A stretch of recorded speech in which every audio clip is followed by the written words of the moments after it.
if you are educated globally rather than locally, you just have a very different worldview and perspective. So your perspective is from somebody who has worked alongside people from all over the world and has an understanding of their culture, and at the same time is bringing an understanding of your own to them. One of the big things we do is we provide foundation courses ahead of people going into university.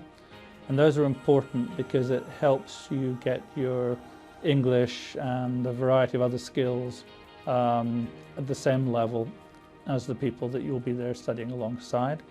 And it helps you spend a year really focusing on understanding how the country works and all those kind of things. So it sort of acts like an accelerator. So there's two different types of university we support people into. One are the old established high-ranking universities. That would be somewhere like Aberdeen, somewhere like Durham, or Russell Group universities like Sheffield. They're universities where you maybe will get a medical degree, or you will get a degree in computer science, or something along those lines. And those tend to offer jobs where people want people who have very high level degrees from good universities. And so whether that's doctors, lawyers, professions, I think that's one kind of university we support people into. I think the other type are what we'd call modern universities. Those would be places like Teesside, places like Kingston, where instead of focusing on it being very high ranked, you end up doing things that are much more vocational. And these universities have incredibly good employability track records. So if you wanted to be an allied health professional, so something like a nurse, or if you want to do business studies, etc., these kind of universities are very good because they have very close relationships with a lot of employers. And so with post-work study rights, you can, post-study work rights, you can basically go to these places, you can get your degree, but you also will end up working with local companies, and then you can work with those local companies for at least 2 years once you finish. When we provide a pathway for somebody, we do it with any of the 30+ universities that we work with.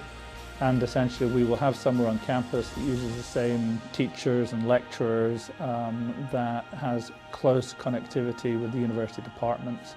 And the university gives its name to the study centre. I think there's always been very close ties between Britain and Hong Kong.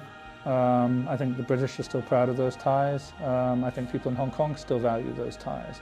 So a lot of students come from here, and in fact 4% more students are going now than just before the start of the pandemic, which is great. So it's bounced back really, really quickly. And I think as Hong Kong now becomes more and more part of China, it becomes really important, I think, to Hong Kong to maintain international links so that it doesn't lose the feeling it always has had of being an international hub. And it has to, Hong Kong in future has to be able to compete. It has to be able to compete with Singapore, which is a very aggressive competitor. There will be kind of other emerging places in the world stage, and in the Middle East is very active at the moment.